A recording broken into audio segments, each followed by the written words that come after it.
Sakniki rada rame mergo ana wong sing ngarani Pak Jokowi kaya Firaun. Serasa melu-melu. Lah, kula takoni wingi wartawan, Gus Miftah bagaimana pendapatnya? Kalau saya secara pribadi tidak setuju. Secara pribadi nggih. Karena bagaimanapun juga sing ngomong niki guru kita semuanya. Tapi kalau secara pribadi saya tidak setuju. Firaun itu salah satu karakter jeleknya apa? Dia ngaku Tuhan. Piye-piye Pak Jokowi ra tau ngaku dadi Gusti Allah. Berarti ya ora pas lah Pak Jokowi kaya Firaun.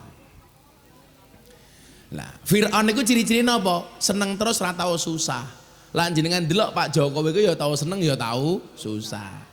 Duwe duit terus ora tau duwe utang niku Firaun. Mila kok ana tiyang jati jajar kadang-kadang seneng kadang-kadang susah niku lumrah, soalnya jenengan menungso biasa. Lah jenengan seneng terus ora tau susah, kula malah curiga jangan-jangan putune Firaun. Assalamualaikum warahmatullahi wabarakatuh.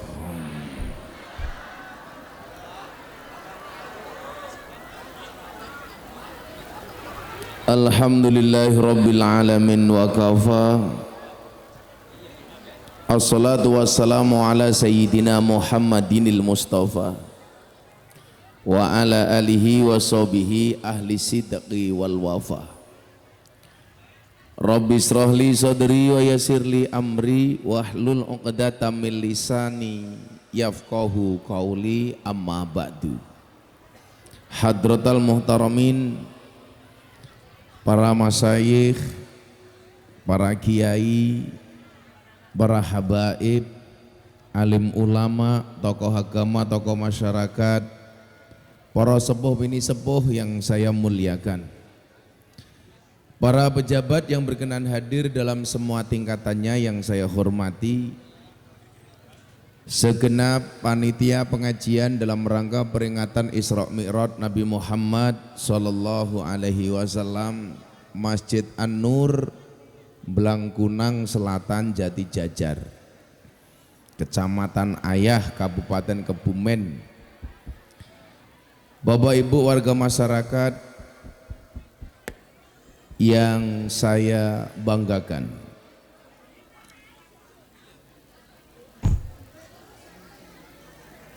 alhamdulillahirabbil alamin, pada sore hari ini Allah takdirkan kita semuanya menjadi orang yang terpanggil dan terpilih.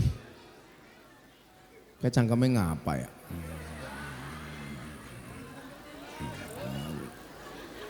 Mboten ketinggal. Terpanggil dan terpilih untuk hadir di satu acara memperingati salah satu momen terbesar di dalam perjalanan hidup Nabi Muhammad sallallahu alaihi wasallam.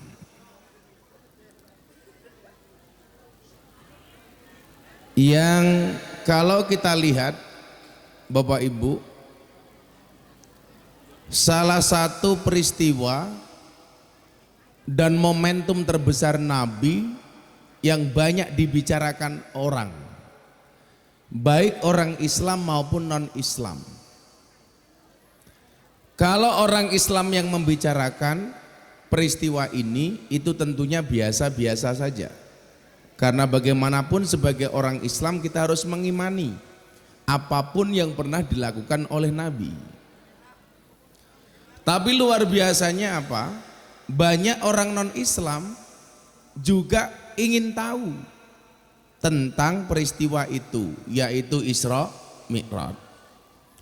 Bapak Ibu yang saya muliakan, dalam Al-Quran Allah Subhanahu wa Ta'ala berfirman bahwa karakteristik dari Nabi Muhammad itu adalah ana basyarum mislukum, aku adalah manusia seperti kalian.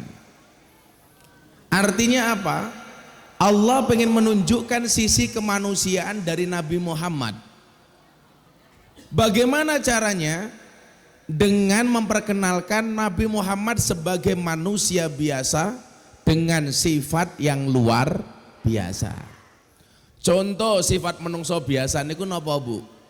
Manusia biasa itu kalau nggak makan lapar. Demikian juga dengan Kanjeng Nabi, kalau nggak makan lapar. Manusia biasa kalau nggak tidur ngantuk. Demikian juga dengan Kanjeng Nabi, kalau nggak tidur juga ngantuk. Cuman mungkin yang membedakan antara kita dengan Kanjeng Nabi itu satu Bapak Ibu. Kalau Nabi Muhammad itu makannya sedikit, tidurnya sedikit. Kalau orang Pantai Ayah, Kecamatan Ayah nyuwun sewu, dikit-dikit makan, dikit-dikit tidur. Nah, pertanyaannya adalah, kenapa Nabi Muhammad diperlihatkan dengan sifat sisi kemanusiaan yang bisa kita lihat? Supaya apa?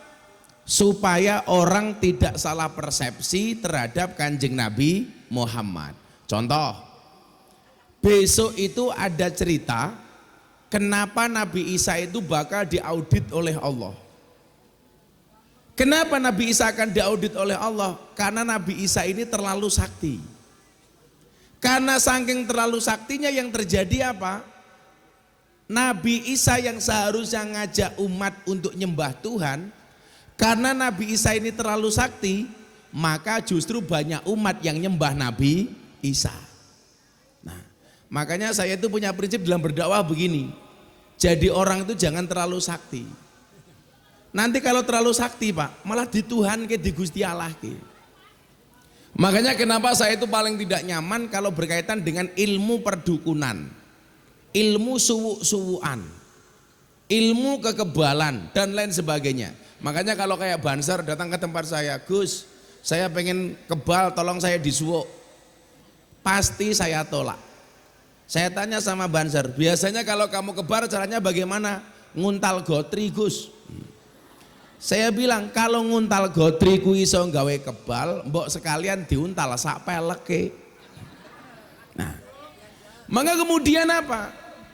Mukjizat yang diterima oleh Nabi Muhammad itu tidak seheboh nabi-nabi sebelumnya. Contoh Pak, Nabi Isa, mukjizatnya kan terlalu banyak.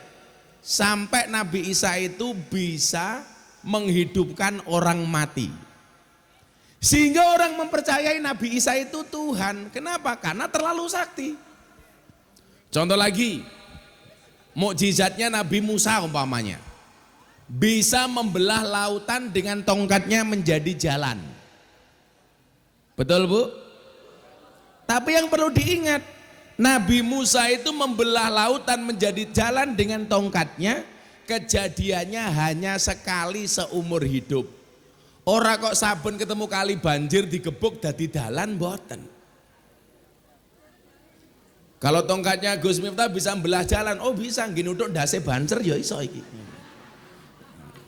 Nah, maka Bapak Ibu, kehadiran Nabi Muhammad mengingatkan esensi manusia bahwa awal mula manusia diciptakan itu tujuannya satu. Wa ma khalaqtul jinna wal insa illa liya'budun. Ini menunjukkan apa? Bahwa manusia terbaik itu adalah orang yang paling baik penghambaannya. Orang yang paling baik itu siapa? Orang yang paling banyak ibadahnya. Manusia paling baik itu siapa? Manusia yang paling banyak nyembahnya. Sehingga kemudian apa? Standar kebaikan seseorang itu bisa dilihat dari sujudnya, dari rukuknya, dari sholatnya. Standarnya bukan karena ketampanannya.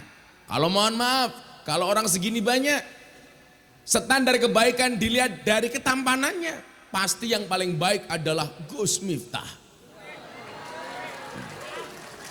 Ya masuk raimu.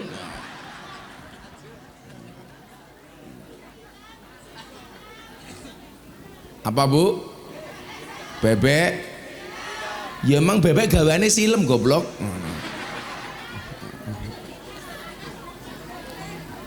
Standar kebaikan seseorang bisa dilihat bagaimana dia menempatkan dirinya sebagai seorang seorang hamba. Sehingga nyuwun sewu, jangan sampai ukuran-ukuran kebaikan seorang hamba itu dilihat dari hartanya umpamanya. Maka banyak orang yang salah persepsinya ketika hidup. Contoh, kita tidak pernah iri ketika melihat tetangga kita rajin ke masjid. Tetapi kita senantiasa iri kalau tetangga kita tambah hartanya. Makanya banyak orang jati jajan ini nyuwun sewu.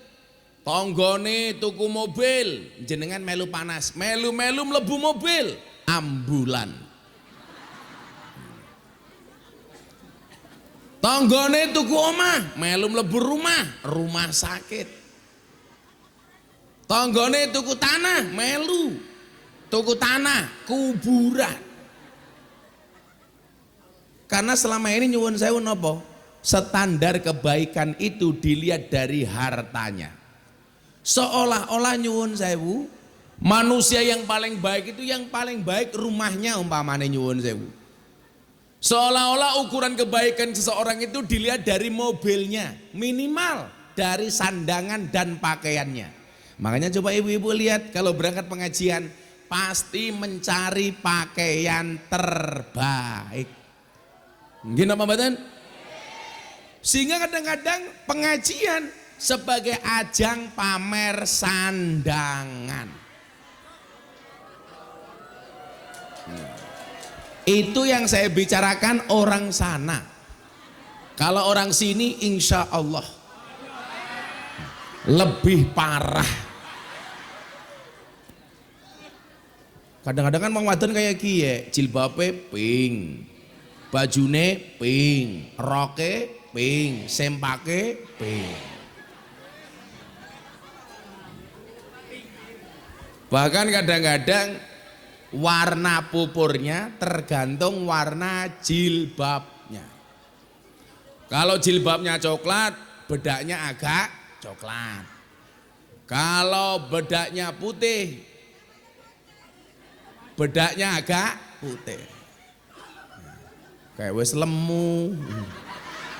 Ini banter dewek. Janda. Nego rondo, masa. Anak janda gie, lemu, bokongnya gede. Anak siiran kayak gie, gentong gede oke, lumute rondo bokong gede oke.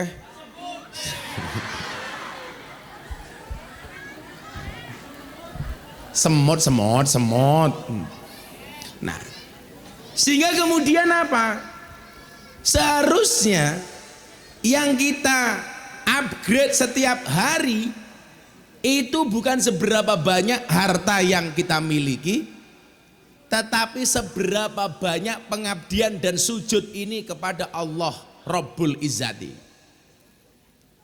Maka Bapak Ibu rahimakumullah, kenapa tradisi Nahdlatul Ulama Ahlussunnah wal Jamaah setiap kali ada momentum itu diperingati dengan pengajian? Rajeban, bulan Rajab diperingati dengan pengajian Rajaban.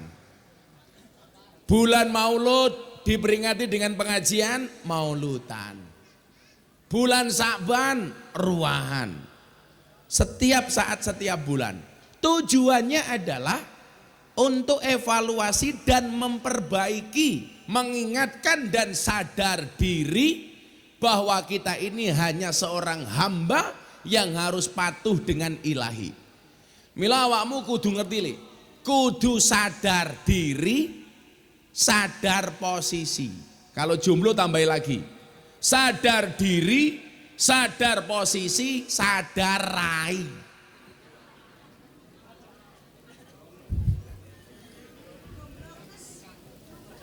Nah, lumayan kamu jomblo, di sana ada janda bokongnya gede.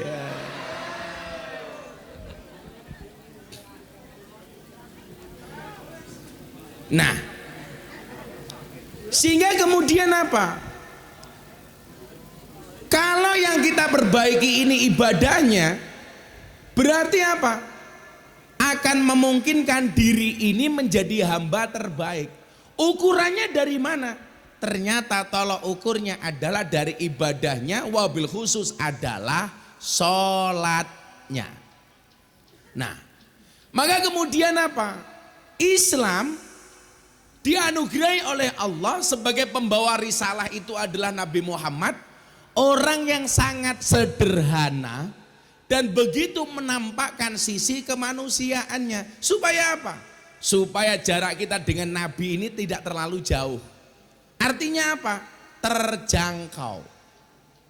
Mila nyuwun sewu Pak, kalau mas-mas yang nom-nom ini, kenapa kalau pengajian itu Gus Miftah mau ngerosting dan mau dirosting? Aku ngonekke awakmu bebas, kowe ngonekke awakku ya bebas. Jawabannya sederhana, supaya jaraknya ini tidak terlalu jauh. Dibayar matamu gitu dibayar. Kok cangkeme bosok temen ya.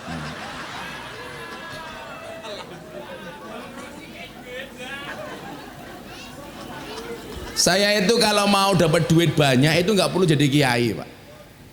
Banyak perusahaan pengen menjadikan saya komisaris perusahaan.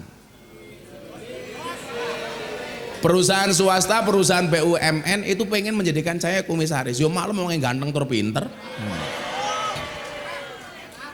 Jadi kalau saya mau pengen dapat uang Pak, itu cukup jadi komisaris sebulan itu ngantor cuma 4 kali. Nggak perlu biayaan apalagi ning jati-jati dalane welek temen ya Allah.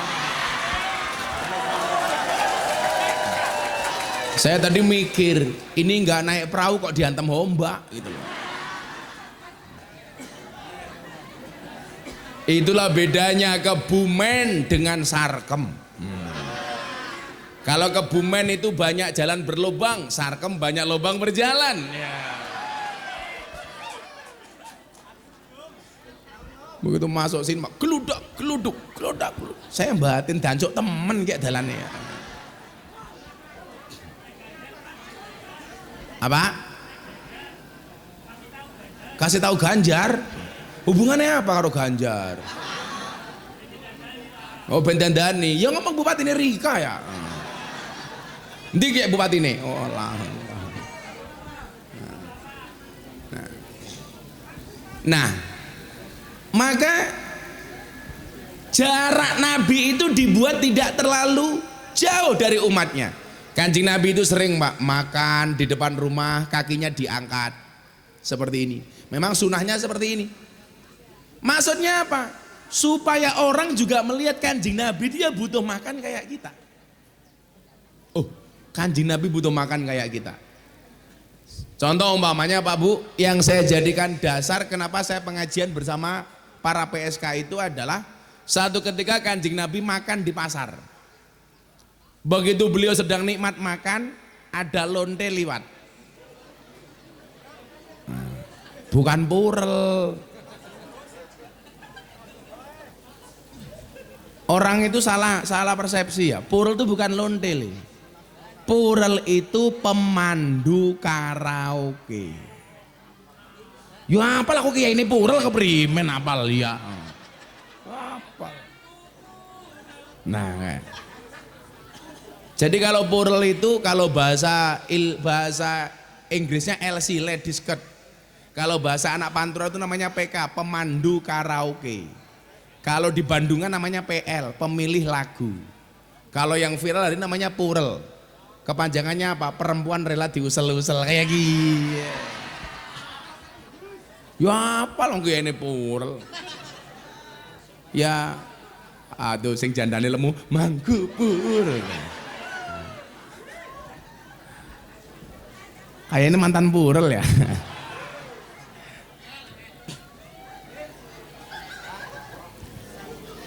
Kanjeng Nabi baru makan, minum. Karena di hadapannya banyak makan dan minum. Beda kalau di Kebumen pengajian jadi jatar nggak ada makan, nggak ada minum. Panitianya tahu kalau Gus Miftah puasa mungkin. Mboten satu suku kula pas poso niku.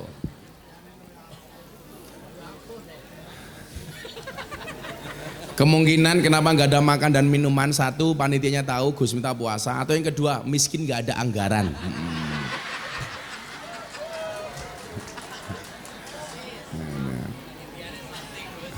Napa? Panitiane sakti, ngerti kayak ini puasa lah disuguh. Sakti apa kere kayak dalan nih.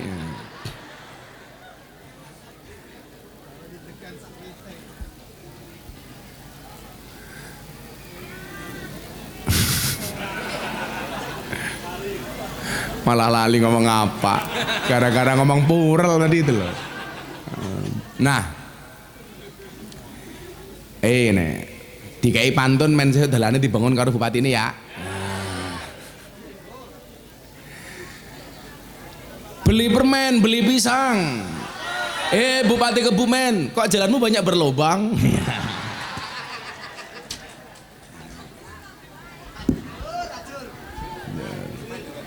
Men didandani ya.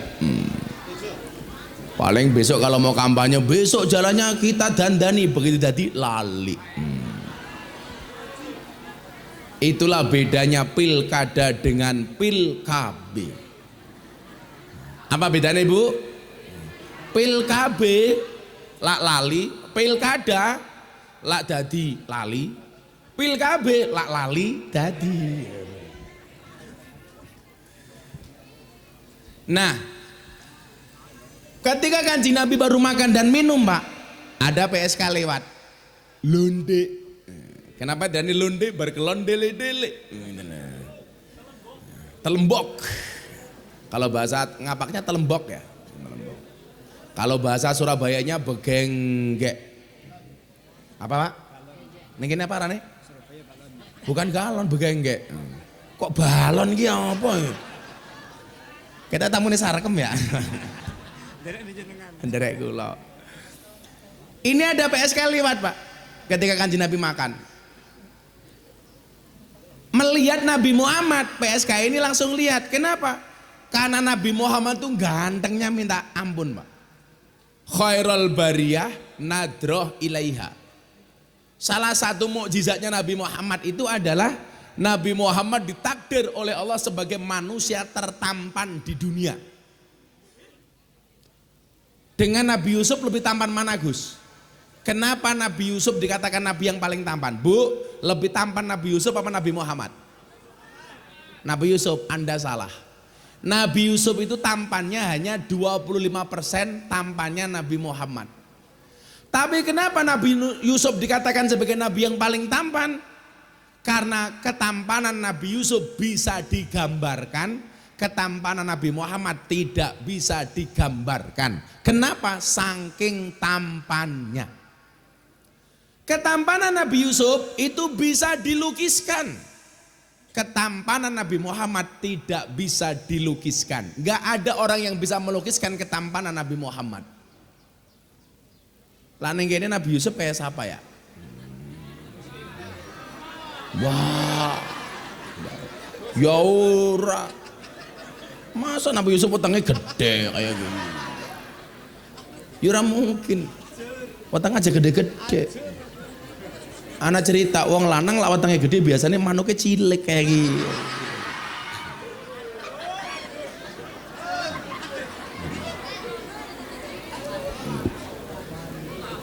Nabi Yusuf kayak siapa? Kayak Banser iki ya? Ya ora mungkin. Saking tampaknya Nabi Yusuf itu mau diperkosa sama Siti Zulaiha. Banser diperkosa, ya ora mungkin. Orang diperkosa bae mapan. Tapi ingat ya, bocah-bocah jomblo ini banyak yang wajahnya jomblo. Kamu tahu? Siti Zulaiha itu saking cintanya dengan Nabi Yusuf. Sampai Nabi Yusuf dipenjarakan oleh Siti Zulaiha. Maka banyak orang itu kalau terlalu cinta biasanya menghalalkan berbagai cara. Maka ingat, cinta itu membunuhmu. Nabi Yusuf itu saking tampaknya mau diperkosa. Ternyata ketampanan Nabi Muhammad jauh lebih tampan dibandingkan Nabi Yusuf.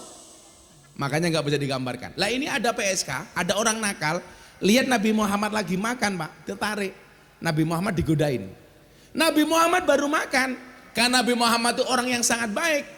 orang nakalnya ini ditawari makan sama Kanjeng Nabi. Ayo Mbak ikut makan. Mbaknya senangnya minta ampun. Oke aku ikut makan. Sama Nabi Muhammad diambilkan piring untuk diajak makan. Tapi mbaknya PSK ini nggak mau. Saya pengen makan satu piring dengan kamu katanya. Kenapa? Karena saking tampannya Kanjeng Nabi. Nah ternyata apa? Sifat kemanusiaan Kanjeng Nabi mohon maaf. Dengan akhlaknya yang luar biasa. Menghargai siapapun bahkan termasuk orang nakal. Itulah yang saya jadikan alasan kenapa Gus Miftah ngaji bersama PSK. Wong Kanjeng Nabi saja ngopeni, masa Gus Miftah enggak? Oh, maneman. Bener Pak, man kok PSK enggak ada yang ngopeni. Bedanya saya dengan beliaunya, kalau saya datang ke PSK untuk ngaji, beliaunya untuk ya.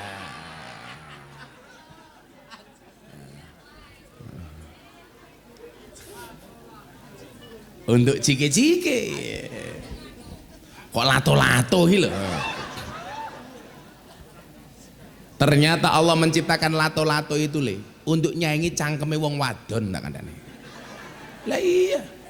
Lah sekarang bojomu ning omah deloken, isu etek awan etek bengi etek. Maka kamu siapkan lato-lato di rumahmu. Begitu istrimu mulai ngomong, "Mama etek." Men cangkeme bojomu diadu karo lato-lato. Nah, seperti itulah kemudian dakwah yang dilakukan oleh Nabi. Orang ngajak dulu senang dengan akhlaknya, begitu senang dia tertarik untuk belajar banyak tentang Islam. Contoh, ada seorang non-Islam namanya Husairim bin Abdil Azhar. Itu orang non-Islam, tapi tertarik dengan akhlaknya Nabi.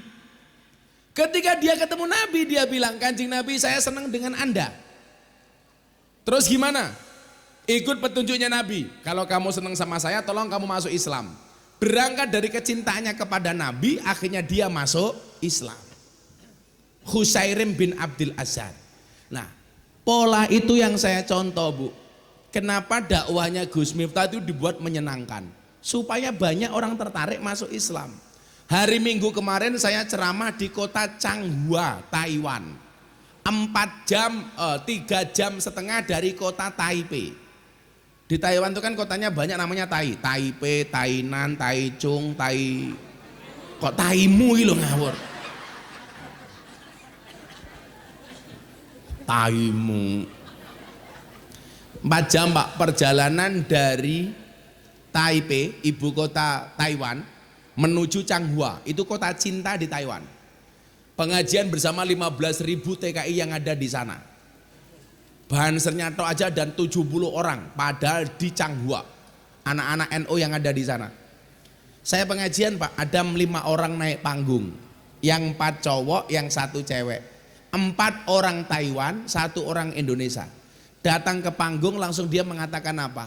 Gus, I will to be a Muslim. Gus Miftah, tolong tuntun saya pengen jadi orang Islam. Orang Taiwan Pak. Langsung hari itu saya mengislamkan 5 orang.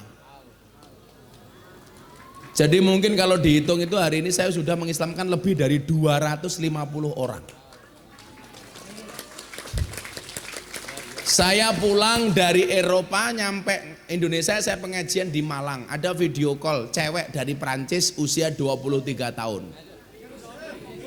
Minta diislamkan. Minta dikeloni, matamu kok dikeloni. Emangnya aku cowok apaan? Tak dikeloni. Kecangkeme bosok temen.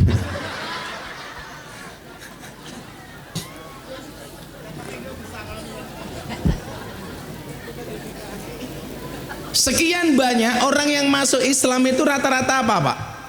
Mereka bukan kenal dengan Islam, tapi tertarik masuk Islam dengan cara Islam saya yang menyenangkan. Yang sering saya bilang, Gus, I will to be a Muslim. Why? Do you know about Islam? No, I don't know about Islam. If you don't know about Islam, why you will to be a Muslim? Kayaknya mantuk-mantuk kayak paham-paham. Orang ngerti artinya banyak mantuk-mantuk kayak gini. Bahasa Inggris kan gampang temen ya. Buku bahasa Inggrisnya apa? Book, buku tiba, ketebuk kayak gini. Jam tangan bahasa Inggrisnya apa? Clock. Jam tangan rusak, oklok. Kucing bahasa Inggrisnya cat. Kucing sikili papat, cat bien. Kucing kecemplung kolam, ketes kayak gini.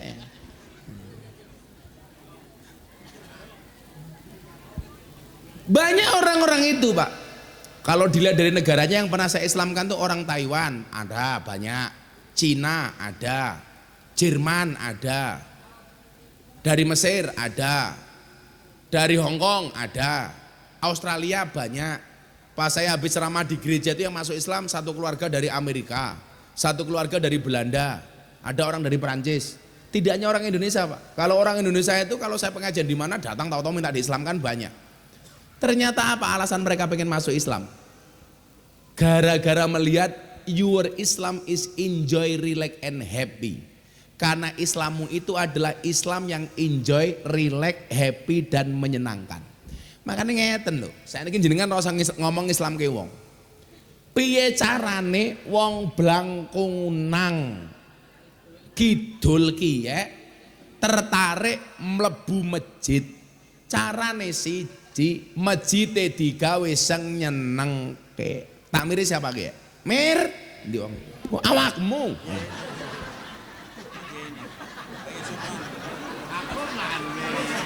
Masa takmire kayak giye enggak meyakinkan.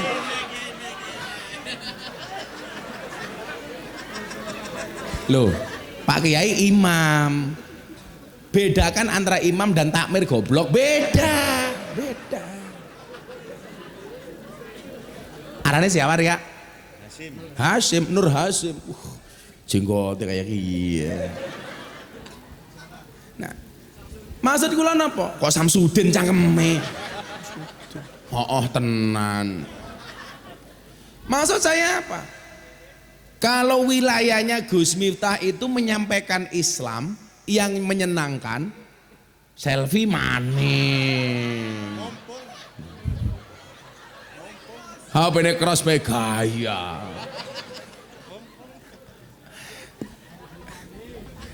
Kalau ngapunten Pak rada silo, boyok kula kuwasa karena saya baru terbang dari Taiwan. Kula niku baru Eropa terus kemudian terbang ke Taiwan. Jadi boyok iki lara, Pak. Wis suwe ra kelon. Aduh. Kelora. Loh saya itu pengajian di Taiwan Pak, nggak pakai lama-lama. Berangkat hari Sabtu, hari Minggu ngaji, Senin pulang. Tadinya nggak seperti itu, hari Sabtu saya berangkat, hari Minggu ngaji, malamnya pengen langsung pulang, nggak ada pesawat. Ya bayaran Taiwan, rakyat cangkemmu, wis ra urun cerewet. Wong kene keprimen ya bayaran bae. Wis pengajian yang jadi jajar murah dinyang.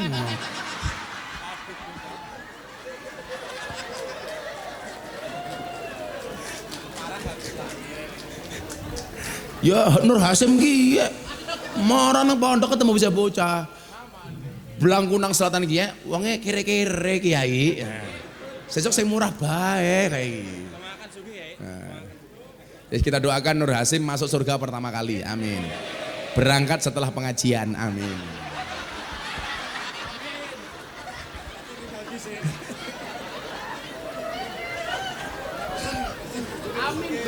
Dimasuk ke surga ra gelem ngaprimen. Ya wis dongake diganti, dongane diganti. Nur Hasim enggak mau masuk surga duluan.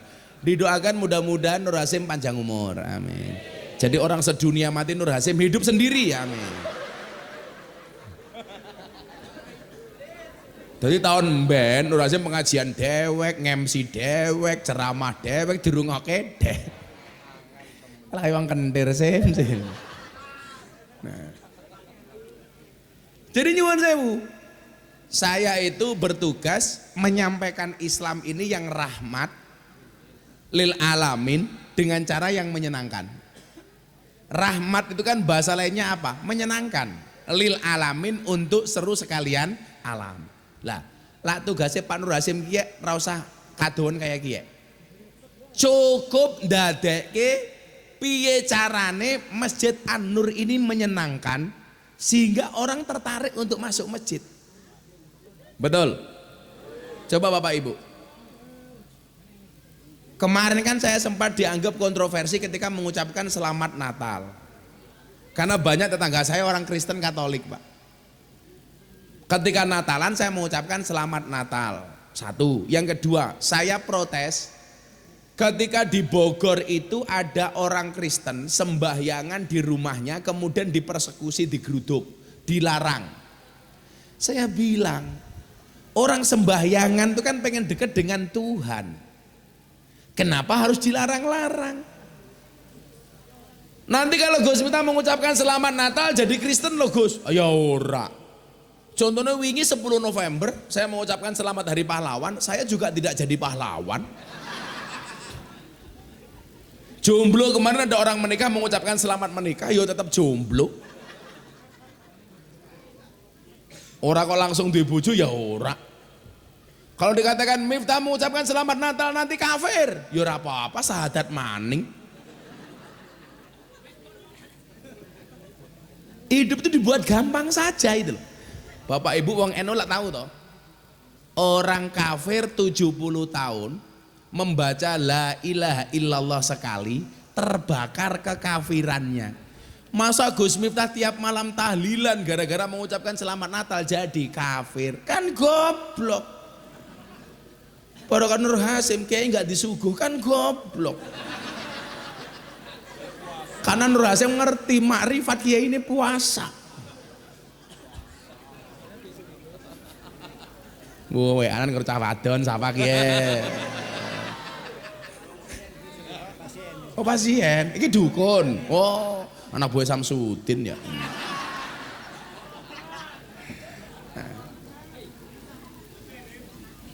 Nah, kalau saya begini, kan bahasa saya begini Pak Kiai, nyuwun sewu. Pak Hasim saya bilang begini. Hei orang Kristen, silakan rayakan Natalmu dengan sukacita.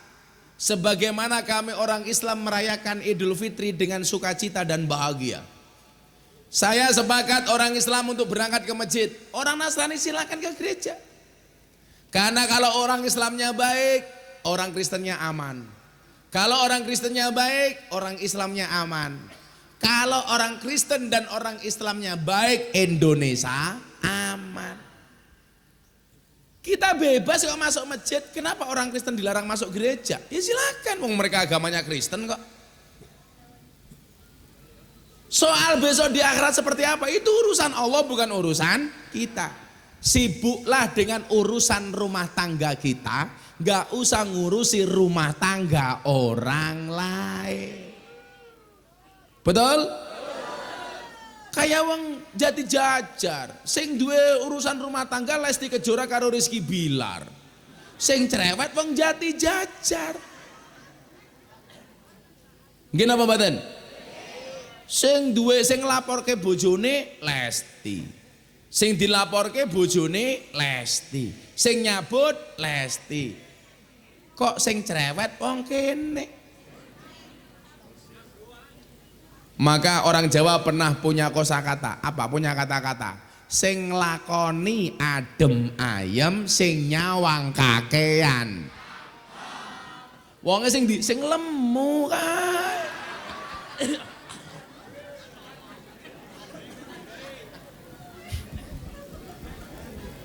Lemu bokongnya gede. Nah, makanya apa? Ketika Nabi Muhammad itu ditampakkan sisi kemanusiaannya, Pak, yang terjadi apa? Ketika Nabi Muhammad diuji dengan musibah, Kanjeng Nabi ya susah. Menunjukkan apa? Sama dengan orang Jati Jajar. Kalau diuji oleh Allah, atine susah. Nabi Muhammad diuji. Apa ujiannya, Pak? Ujiannya istrinya meninggal dunia, Siti Khadijah, orang yang sangat dicintainya, meninggal. Istrinya meninggal, lumrah, atine susah. Ayo Hasim, lah bojomu mati susah apa ora? Ya ora golek maning. Bojone mati alhamdulillah.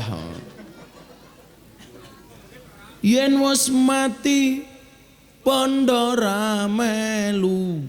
Bojo ayu wis ana sing nemu, wis ana sing nemu. Sing nemu sapa? Nur Hasyim. Siti Khadijah meninggal, Nabi Muhammad sedih. Pamannya meninggal, Nabi Muhammad tambah sedih. Sehingga menunjukkan apa? Kalau kita itu kadang-kadang senang, kadang-kadang sedih itu lumrah. Nabi Muhammad juga demikian. Maka di dunia ini yang gak pernah susah, senang terus cuman satu. Duwe terus ratau, duwe utang, seneng terus ratau susah niku mung siji, sinten? Fir'aun. Sakniki rodok rame mergo ana wong sing ngarani Pak Jokowi kaya Fir'aun. Serasa melu-melu. Lah, kula takoni wingi wartawan, Gus Miftah bagaimana pendapatnya? Kalau saya secara pribadi tidak setuju, secara pribadi nggih. Karena bagaimanapun juga sing ngomong niki guru kita semuanya. Tapi kalau secara pribadi saya tidak setuju. Fir'aun itu salah satu karakter jeleknya apa? Dia ngaku Tuhan. Piye-piye Pak Jokowi ra tau ngaku dadi Gusti Allah. Berarti ya ora pas lah Pak Jokowi kaya Fir'aun. Lah, Fir'aun itu ciri-ciri napa? Seneng terus ra tau susah.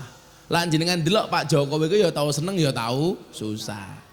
Duwe duit terus ra tau duwe utang niku Fir'aun. Mila kok ana tiyang jati jajar kadang-kadang seneng kadang-kadang susah niku lumrah, soalnya jenengan menungso biasa. Lah jenengan seneng terus ra tau susah, kula malah curiga jangan-jangan putune Fir'aun. Nah, Fir'aun ki ciri-cirine biasanya awake rada lemu bajune batik. Kuwi Fir'aun niku biasanya.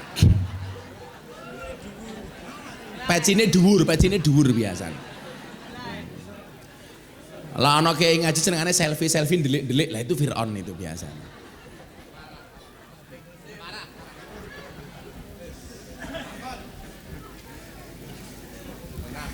Saya tadi kan bilang, lah wong wetenge gede, manuke cilik. Ibu-ibu malah bilang, ayo sepil. Sarungnya apa? Oh, gajah duduk. Sarung yang paling jujur sak donya. Dibuka sarungnya muncul belalainya. Iya. Paling yang manuke Nur Hasyim kayak pentil.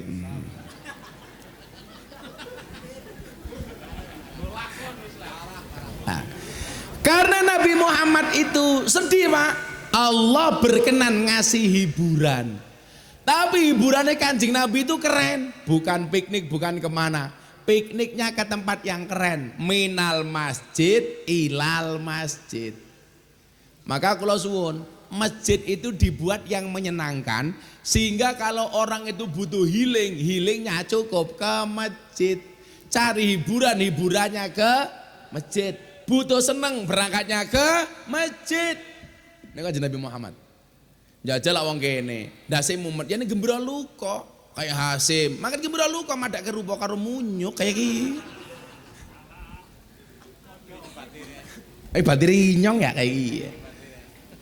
Lah, sekarang pertanyaannya adalah bagaimana supaya orang tertarik ke masjid? Bagaimana supaya orang seneng kalau punya masalah sambatnya hanya ke masjid? Padha karo jenengan, umpamane ana hiburan karo pengajian. Bagaimana orang lebih mencari kesenangan di tempat pengajian dibandingkan di tempat hiburan? Lah wong kene ya seneng banget ya pengajian jangan memangan bae kayak ya Allah. Adine Hasyim ya. Yes, ini selamatan dulu yuk biar semangat. Shollu ala Nabi Muhammad. Bocah hadroh kerja. Hadroh arane apa ki? Kelompoknya jenenge apa? Hah? Kalbus Safa. Oh bagus. Tapi kira kalbun Safa ki piye iki? Mosok pitulunge asu ya bukan. Ada babus syafaat, pintu syafaat. Besok anak-anak hadroh Gus Miftah masuk surga yang nemani anak-anak hadroh. Tapi aku ning surga aku kelon karo bidadari awakmu hadrohan tok kayak.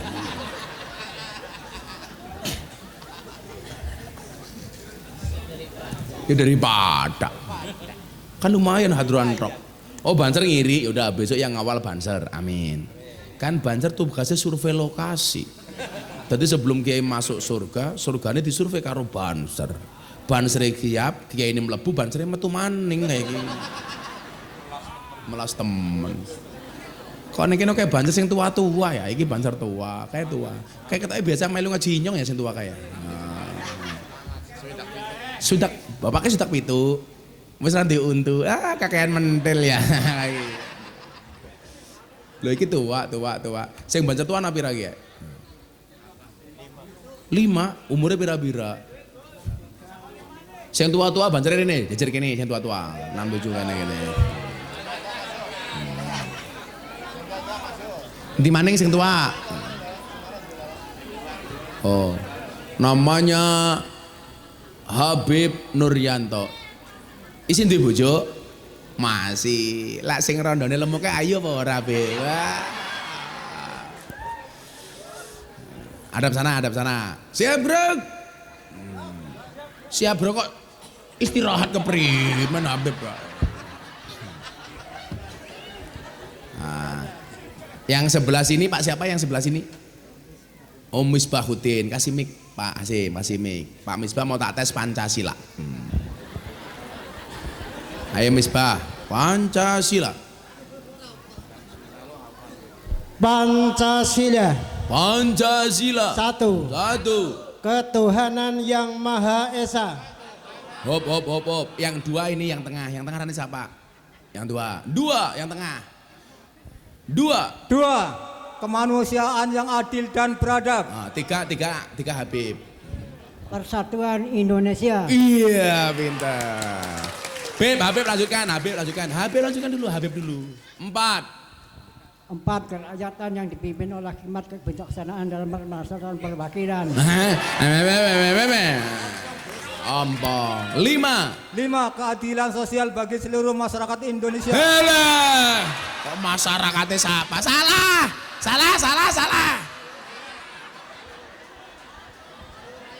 5. Keadilan sosial bagi seluruh rakyat Indonesia. Rakyat di masyarakat keprimen ya.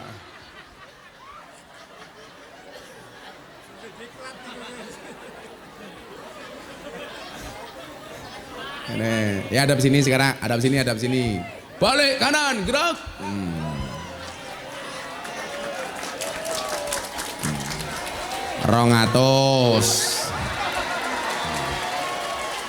Rongatus. Kok duitnya senteng ya? 200. Cie Hasim pengen cie. Bubar jalan gerak. Iya.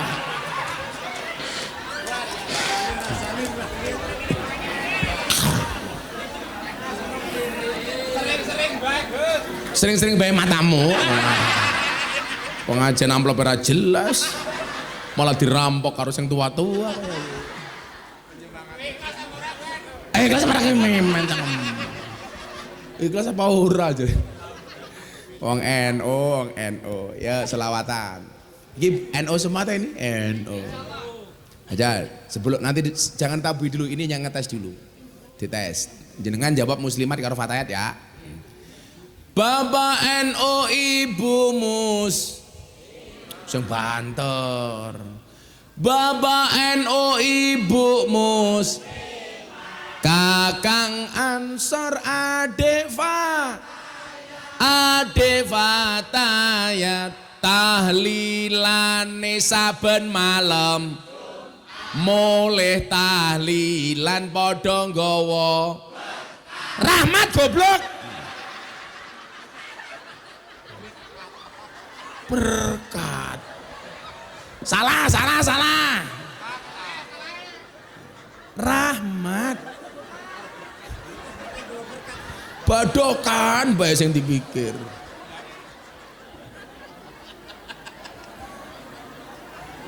Ulangi. Bapak NO Ibu Kakang Ansor Ansor Adeva taya tahlilane saben malam mulai tahlilan padha nggawa berkat maneh.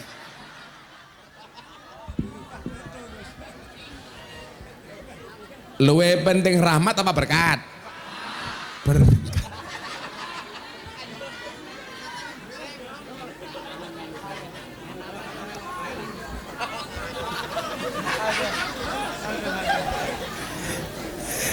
Pantesan Hasim utangnya gede, sing dipikir berkat banyak.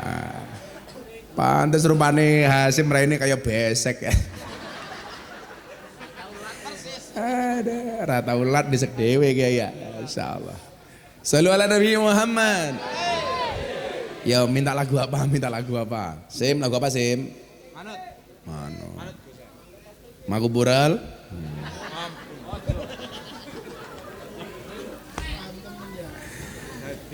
Bocah cilik diulang ngaji. Sesuk yen gede dadi kiai.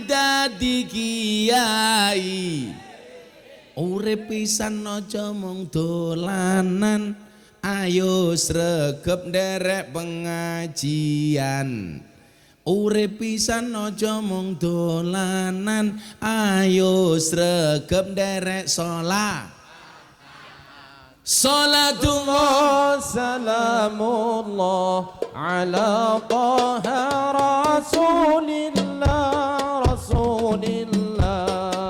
salatullah salamullah ala yasin habibillah salatullah salamullah ala yasin habibillah. Sallu ala Nabi Muhammad. Lah pujian yang masjid kayak gini menarik. Pujiannya ora enak temen. Rugi dunya ora dadi apa-apa. Apaan? Lah kukuna temen ya. Ya jangan, kalau rugi dunya ora dadi apa-apa ya rapat ngundang pengajian kepriman. Dongake wong jadi jajar, mudah-mudahan semuanya kaya. Gua pengajian yang lapangan gede, kan pengajian gang sempit yang mergo nggak ada anggaran, ngerti aja. Alhamdulillah. Hasim gaweane adan. Adan Sim. Oh sing tua-tua kayak Mbah Ban sere kon adan. Buang 200.000.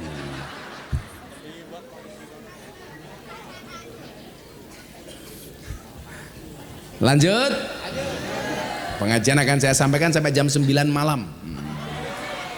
Dengan cara nonton YouTube masing-masing. Pengajian urun mung 1000 bae kaya. Tadi ada kotak infak? Udah.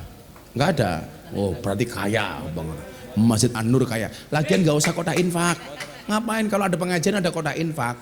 Ibu-ibu enggak duit 100.000, 50.000, 1.000. Sing cemplung ke 1.000. Delok munyuk kebun binatang sangune 100.000. Pengajian deleng kiai viral infake 1.000. Berarti orang kiai apa kunyuk? Kunyuk. Jenengan lo yang ngajeni kiai apa kunyuk? Kunyuk.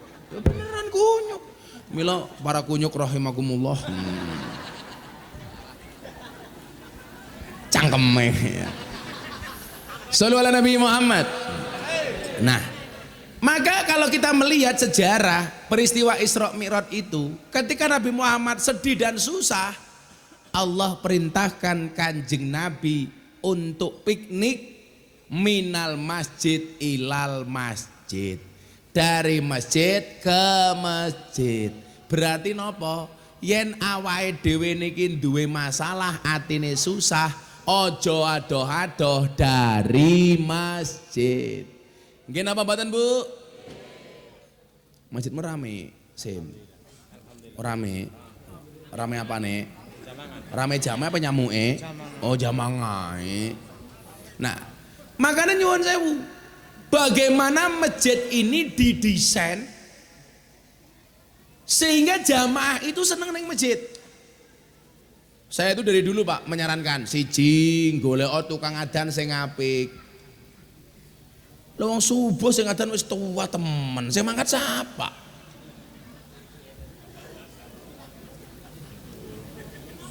Gini apa mboten? Ini problem di mana-mana masjid.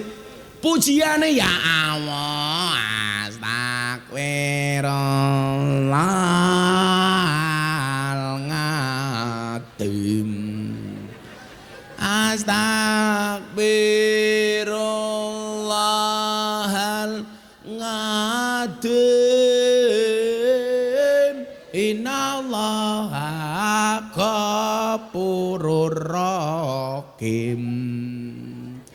Ya Allah Gusti inyong nyuwun ngapura sekathahing dosa inyong lan dosane bapak biyung inyong.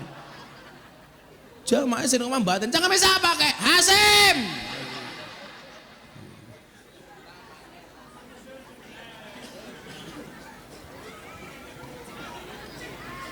Orang menarik belas. Loh, saya dulu kan tukang adan Pak. Saya kan dulu kuliah tinggalnya di masjid. Maka mau nggak mau saya bertugas sebagai tukang adan. Pujian ya sing apik Sim. Pujian ora tenanan belas. Mamane saya dulu mengingatkan orang-orang supaya tidak terkesima dengan kehidupan dunia. Ojo sira banget nggonmu bunga ning alam donya malaikat jurupati lirik marang Hasim. Malaikat jurupati lirik marang Gus Miftah kepriye. Lah aku ora apa-apa Sim. Kenapa saya itu ngaji setiap hari? Karena saya pengen mati pas pengajian. Kan lumayan aku ngaji ning Jati Jajar. Malaikat Israel datang diumumkan di Masjid An-Nur. Inna lillahi wa inna ilaihi rajiun. Telah meninggal dunia dengan tenang saudara Nur Hasyim umpamanya.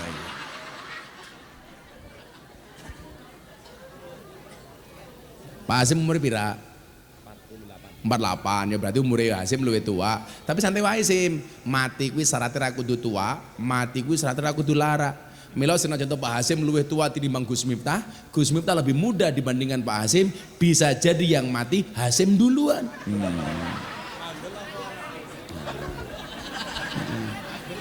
Mati kuwi rahasiane Gusti Allah. Rahasiane mati ki Sim ana telu. Siji rahasia waktu, loro rahasia cara, telu rahasia tempat. Waktune kapan yo ora ono sing ngerti. Awan pantes, bengi pantes, sore pantes, isuk pantes. Nomor loro, carane kepiye? Yo ora ono sing ngerti. Ana sing nembe selfie karaoke moro-moro mati ya ana. Nomor telu rahasia apa jaminan Hasim tiang Jati Jajar matine teng Jati Jajar? Ora mesti. Gus Miftah orang Kalasan, apa meninggalnya pasti di Kalasan? Belum tentu. Hasim orang Jati Jajar, bisa jadi matine ning Sarkem umpamane kayak gini ya. Kan kurang ngerti ya. Lagi dakwah. Gus Miftah tiang Kalasan, napa matine mesti teng Kalasan? Ora mesti. Gus Miftah orang Kalasan, bisa jadi matinya di Madinah umpamane. Jadi Gus Miftah Madinah, Hasim Sarkem. Dakwah.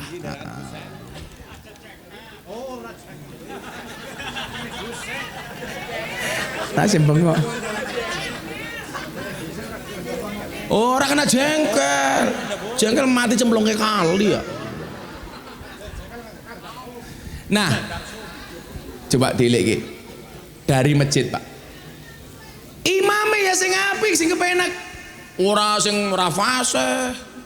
Pak, sebenarnya fase itu pengertiannya begini loh. Fase itu satu jelas, ora kudu nadane apik ora, sing penting suarane jelas. Nomor loro fase niku artine nyambung. Nyambung niku napa? Nyambung karo karepe jamaah. Ngerti lah bar ngisa ana pengajian lak ngimami ya ora usah suwe. Bar ngisa ana pengajian bar Fatihah Yasin ya bajingan. Suwen. Oril maghdubi alaihim waladdallin. Amin. Bismillahirrahmanirrahim. Yasin. Siapa imamnya? Hasim bajingan ya.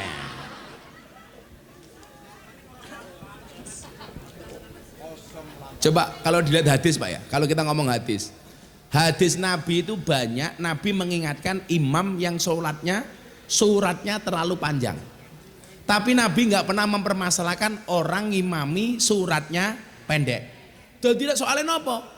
Kalau sholat di masjid suratnya panjang-panjang, akhirnya wong jati jajar ora gelem neng masjid. Tapi ya ora sakulu karo inatok. Engko maghrib rakaat pertama kul, rakaat kedua inna.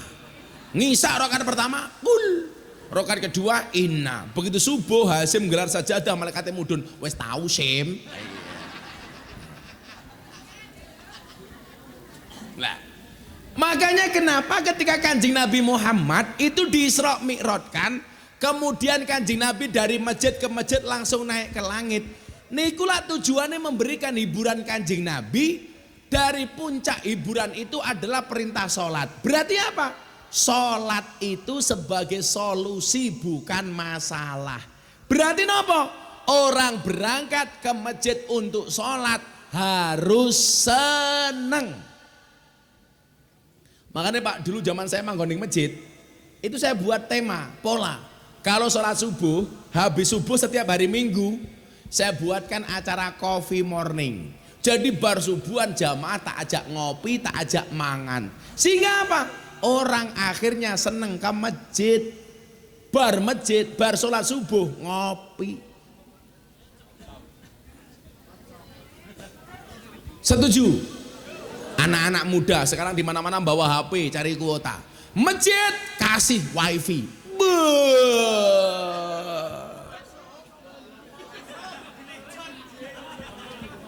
No ya jajaran Mobile Legend. Nang masjid ana wifi malah golek Mobile Legend. Sing ditonton Gisel. Ya apal temen mau nginyong ngoreh linge sangka Hasim. Sehingga apa? Dibutuhkan kreativitas. Sehingga apa? Uang sholat itu seneng Pak. Sekarang nyuwun sewu masjid digawe susah, dilarang tidur di masjid. Apa coba urgensinya kok dilarang?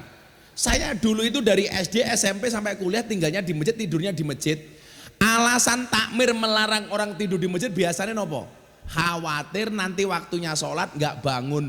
Ya ora apa-apa lah, ora tangi sekalian disolati. Gampang bae Sim. Nah, sehingga nopo? Orang itu ketika suntuk, ketika susah, yang ditunggu waktu sholat. Contohnya, Kanjeng Nabi Muhammad itu kalau sedang susah, badannya sakit, yang diharapkan kedatangannya itu siapa? Bilal bin Rabah. Kenapa?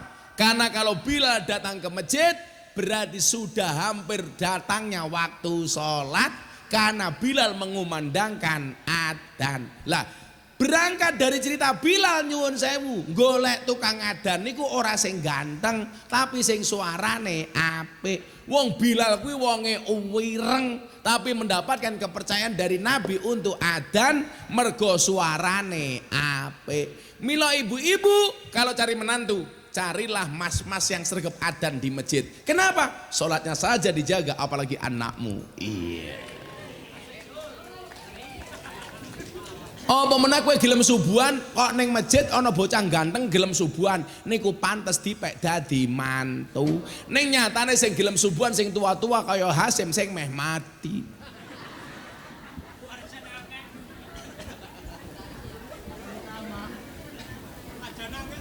Tenang, aman. Aman kalau bisa aman. Dia ngomong aman-aman biar murah dinyang. Nah. Sehingga nyuwun sewu sewu tujuan wa ma khalaqtul jinna wal insa liya'budun. Ini bisa kita fasilitasi. Wong seneng ning masjid, Bu. Bu. Ibu-ibu kalau denger adzan susah apa senang? Oh lah siapa sing kondo? Susah. Allahu Akbar, Allahu Akbar. Apa jawaban ibu-ibu jadi jajar? Adzan maning. Cepet temen ya. Padahal coba Pak, kalau kita urai satu-satu kalimat adzan itu ya. Hayya 'alas shalah, wong jadi jajar, ayo sholat. Itu kira-kira sing nyeluk jenengan tukang adzan apa Gusti Allah? Adzan itu panggilan muadzin apa panggilan Allah? Allah. Apakah kalau kita mendatangi sholat, Allah nggak akan memberikan apapun kepada kita? Oh beri.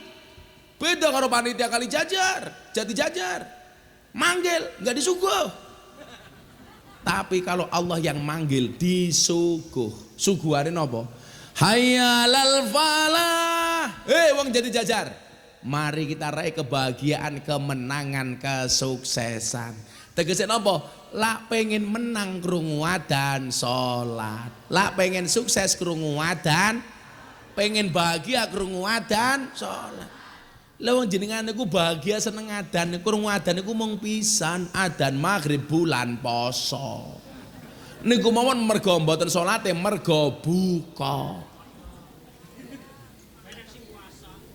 Ku sing puasa, ora puasa melu buka. Takbiran melu nangis.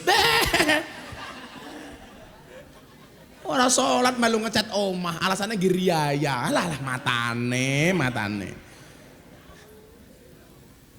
Sing kurang ajar anak ibu, anak saya Pak. Denger adzan ngasar, Allahu Akbar, anak saya buka puasa. Saya bilang, Mas itu baru asar, kenapa kamu ikut buka puasa? Ini kan belum maghrib, itu adzan asar. Mohon maaf Pak, saya tidak bisa membedakan antara adzan maghrib dan adzan asar. Adzannya sama. Cangkeme Hasim kayak ramane keprimen yora ya. Balas dendam. Kayak ramane. Ya salah, ramane luwe parah.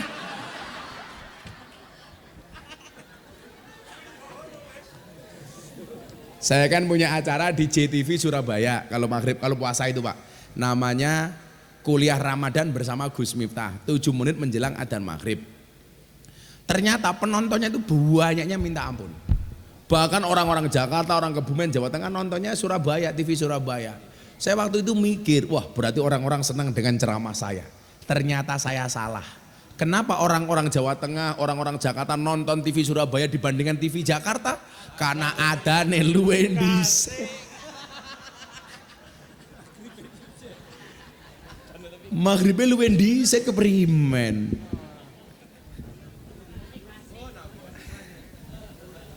Nah, takmir masjid itu merupakan apa? Panitia yang memberikan fasilitas kepada umat untuk senang sholat di masjid.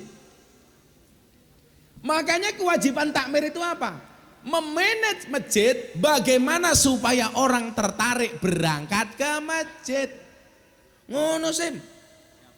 Saya dulu hari Minggu saya buat coffee morning Pak. Tak ajak diskusi anak-anak muda bar subuhan ngopi bareng. Kalau gorengan. Wah, hari Jumat kita buat habis Jumatan sedekah makan siang. Sehingga orang tertarik masuk ning masjid. Nanti mau mergo panganan Gus, semua kebaikan itu butuh dibiasakan. Hebatnya wong jati jajan iku nyuwun sewu Jumatan ngrungokke khotib. Ya ma'asyiral muslimin. Tapi begitu rampung Jumatan ana badokan, melek dhisik dhewe.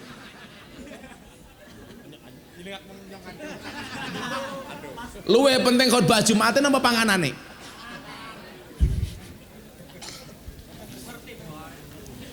Nah, maka hikmah Isra Mi'raj iki sing kula suwun niki mawon. Bagaimana menjadikan sholat sebagai solusi, bukan masalah. Berarti napa?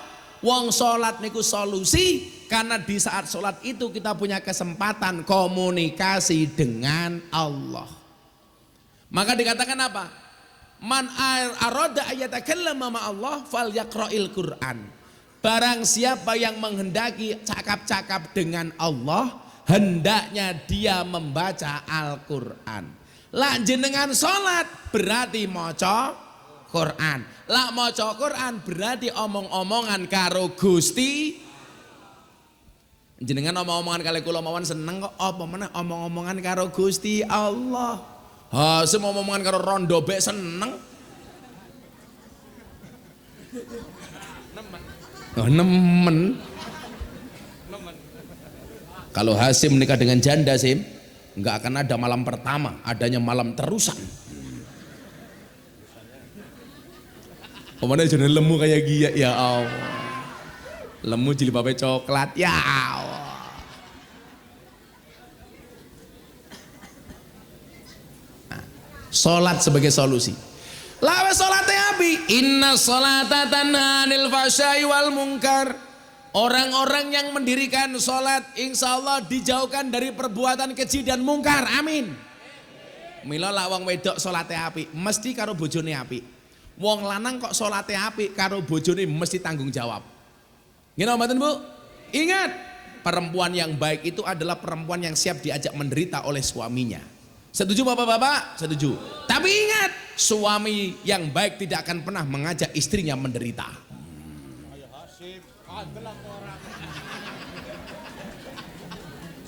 Betul Bu?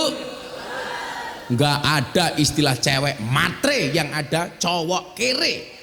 Siapa yang kere? Hasyim.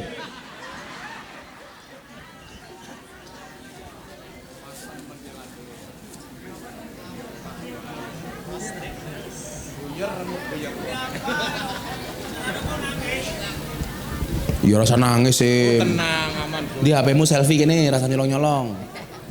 Ini HP ini.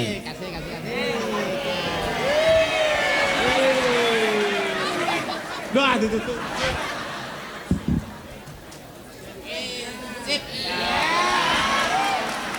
Terima kasih, Gus.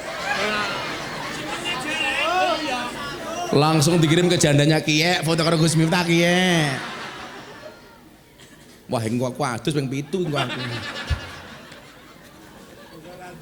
Moko lado. Shallu ala Nabi Muhammad. Inna sholata tanha 'anil fahsya' wal munkar. Maka cerminan orang yang sholat itu akan ditampakkan dengan akhlak yang baik dan menyenangkan. Mila nyuwun sewu, semakin jenengan dadi wong sing nyenengke, insyaallah semakin kathah dulure. Semakin kathah rezekine. Semakin cedak rahmate. Semakin adoh balak lan musibahe. Amin Allahumma. Mila kula wingi pas teng Magelang kula matur, gara-gara ana wong takon ngeten. Nyatane Gus sakniki kathah wong salat tapi kelakuane elek. Ah lha engko dhisik. Kayak tangga kula ra salat malah kelakuane apik. Saiki tak delok, tak takon, Bu, Pak. Lah jenengan kon milih-milih pundi? Wong salat gelem salat tapi kelakuane elek, urung iso tumindak apik, napa tumindak apik tapi dereng salat? Sing kudu didhisikke salate apa tumindak apike? Tetap salate. Soale sesuk dihisab pertama kali kalih Gusti Allah niku salate. Wong salat rong tumindak apik. Kula sering ibaratke napa? Padha karo wong wuda nganggo kathok ora nganggo sabuk. Aman tapi nyok-nyok mlotrok. Tapi lek wong tumindak apik rong gelem salat padha karo wong nganggo sabuk tapi ora nganggo kathok. Gondal ditotul titik. Manuke siapa? Hasyim.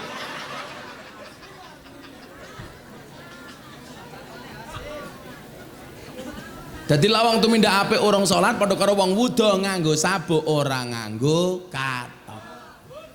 Napa wonten nganggo sabuk ora nganggo kathok? Wonten. Sinten jaran.